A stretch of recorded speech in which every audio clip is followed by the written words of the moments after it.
The question is, find the equation of the parabola that passes through the points 1, 0, 3, 0, and 0, -6. So, as we recall, yung parabola is an equation of, in its standard form is a quadratic equation. So, we can see, we can conclude this y is equal to x squared plus bx plus c. So, ito yung standard form ng equation of the parabola.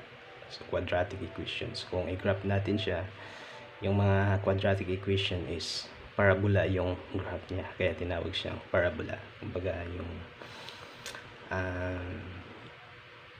upward U or sideward or left, downward na mga U na graph natin. So, dito, based on this equation, unahin muna natin yung point 1, 0. So, kung 0 si kung 0 daw yung y, lagay natin point 1, 0. So, ito, alam natin na ito yung x, tapos ito yung y. So, kung 0 si y, tapos lahat ng x natin, palitan natin ng 1. So, magkaroon tayo ng a, tapos 1 squared, tapos plus b times 1 plus c. So, it can be simplified as magiging 1 tapos sorry, it could be simplified as a, then plus b plus c is equal to 0. Kumbaga nilipat ko lang yung 0 doon sa right side. So, kasi a times 1 is 1 squared is a, tapos b times 1 is b plus c. So, ito yung equation 1 natin. Next, at point 3, 0 naman, point 3, 0. So, 0 pa din si y. Then, dito naman, magiging a, tapos 3 squared plus b times 3, tapos plus c. So, kung simplified natin, tapos inverting the equation, doon na sa 0 sa right side. So, 3 squared is 9. So, magkaroon tayo dito ng 9a. Tapos, b times 3 is magkaroon tayo ng 3b. Pag magsulat tayo ng coefficient at saka variable, unahin natin pag isulat yung coefficient. Tapos, i-attach na lang yung variable. Then, next, plus c pa din is equal to 0. Ito na yung equation 2 natin. Then, point 0, -6 naman. 0, -6. So, dito, -6 na. Yung y natin, so 6. -6. Then, dito, a, then 0 squared plus b times 0 plus c. So, between a at saka b, mag-0 yan lahat. So, c na lang ang may 1. So, dito magkaroon na tayo ng c is equivalent to -6. Ito na yung equation 3 natin. So, dito pa lang, meron na tayong value ni c natin, which is ipalit natin doon sa standard equation natin, standard format. So, dito naman, ang magawa natin dito is pwede natin equation 3 into 1 and 2. So, kung pwede siya isulat as equation 3 into equation 1 at saka equation 2. So, kumbaga, isubstitute lang natin itong c is equal, -6 natin doon sa dalawang c natin sa equation 1 sa equation 2. So, magkaroon tayo dito ng a plus b then is equal to positive 6. Kasi kung ipalit ko siya dito as -6, i-transpose natin doon, mag-positive siya. Kaya direct na lang natin. So, lagyan natin siya dito ng equation 4.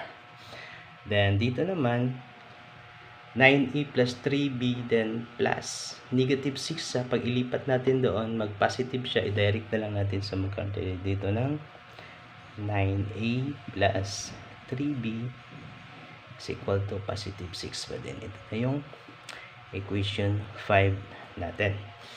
So, dito, pwede natin i-eliminate ang b natin to find the value of a. So, dito, i-multiply ko siya. Equation 4 times 3. So, magkakaroon tayo dito ng, kumbaga lahat dito i-multiply natin by 3. So, a times 3, magkaroon tayo dito ng 3a. Then, b times 3 is plus 3b. Then, 6 times 3 is 18. So, next, copy lang natin yung equation 5 natin. Magkaroon tayo dito ng 9a plus 3b, then is equal to 6. Okay, next. Ito na yung bagong equation 4 natin. So, equation pa rin ang i-name natin dito. So, pwede tayo magkaroon dito ng next move natin is equation 5 subtracted by equation 4. Kumbaga, subtract natin ito. Ito man yung 5 pa din natin. Equation 5 subtracted by equation 4. So, magkaroon tayo dito lagyan natin na lang ng ganito para shortcut na tayo. So, kung i-subtract natin siya, 3 minus 9 is negative 6a. Then, positive 3b. Si positive 3b sa baba, mag-negative kasi subtract tayo. So, automatically, mag-cancel out ito. Then, dito naman, 18 minus 6 kasi mag-negative si 6. So, magkaroon tayo dito ng 12.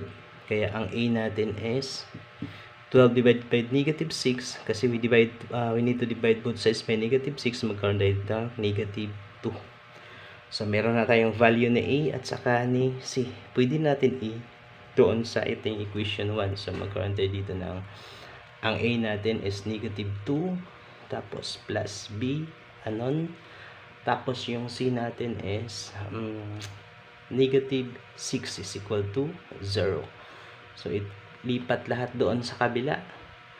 Si positive 2, negative 2 at saka negative 6 is negative 8. Pag ilipat natin doon sa kabila, magkaroon tayo ng positive 8. Kaya ito na yung mga values natin ni a, b at saka a, b, and c natin. Kumbaga, ang equation ng parabola, magkaroon tayo dito ng y is equal to negative 2x squared plus 8x minus 6. Ito na yung equation ng parabola na dumaan daw sa mga points na 1, 0, 3, 0 at saka 0, negative 6.